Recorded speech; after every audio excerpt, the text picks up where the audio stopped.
Hi, welcome to the second episode of the series Stories in Ysaÿe. In the last episode, we identified and broke down the Bach and Ysaÿe structure that keeps repeating and developing throughout the piece to tell a story. In today's episode, we'll be talking about that story itself. But before we get on to that, for everyone who hasn't watched the last episode yet, I highly recommend watching it because it provides very good context for what we're going to be talking about today. So I'll include a link to the video in the description down below. But otherwise, let's get straight into it.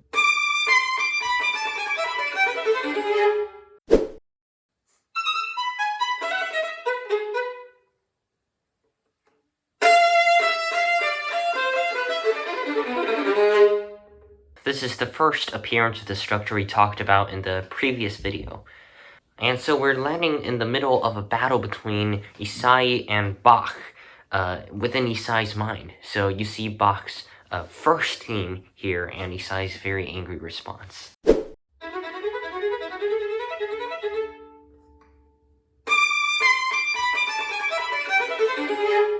In the second appearance of this structure, we hear Bach's second theme appear for the first time ever inside this piece. We also hear that Ysaÿe's response to it is basically the same, except the whole thing is moved up. So, for example, the first note is moved up by 5 notes, from an F to a D. And that, to me, makes this whole thing seem a lot more intense, thus aggressive, thus angry. And that makes sense, because Bach just won't leave Ysaÿe alone.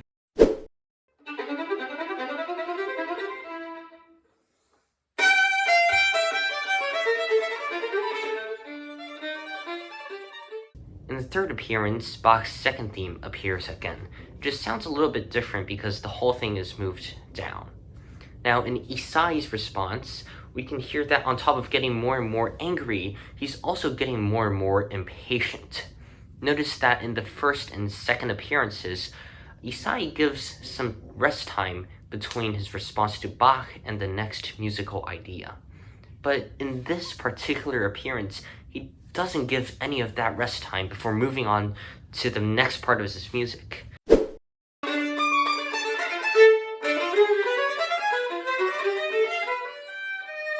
I think that this appearance of the structure in particular was the hardest to spot.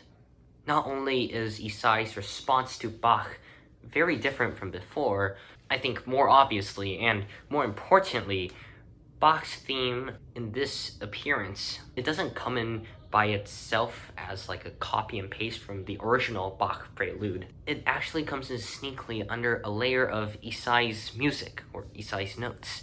If you didn't catch it before, here it is again with a lot more emphasis on the theme.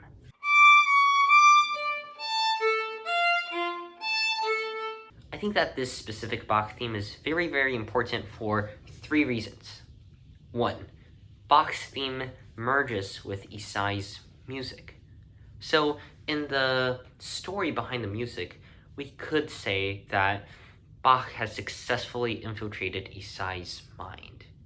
And I say that because our structures that we're looking at right now that are telling the story, it's made of Bach and Ysaÿe's angry response. So it's like Bach is a constant interference and Ysaÿe is angrily trying to fight it off and get him away. But this time, Bach is already in Ysaÿe's mind when Ysaÿe finds out and gets angry about it.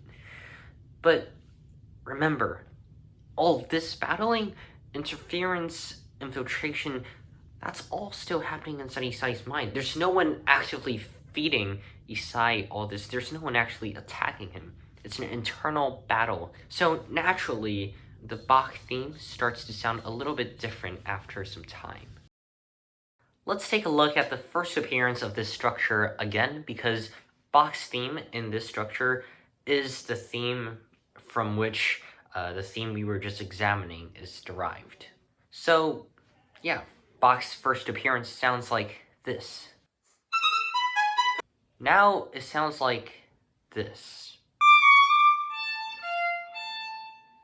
There's a very clear difference between the tones of the two appearances. Starts out happy and bright to sad, gloomy, dark. And so really, the messages of these themes of this music is changing.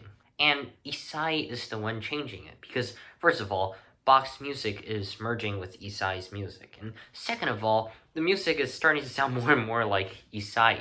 I should also say that this is the very last time we will ever hear from Bach in this movement of the sonata. So everything we talked about today in this episode leads up to one thing for our story. The subject of obsession for Ysaÿe is going to change. Up until now, it's been Bach, but we just saw how Ysaÿe completely changed the tone of Bach's theme, and we also know that this is the very last time we will ever hear from Bach in this movement. So, what's the new obsession? Well, that's what we're going to be talking about in the next episode of this series, and much more. So, see you then!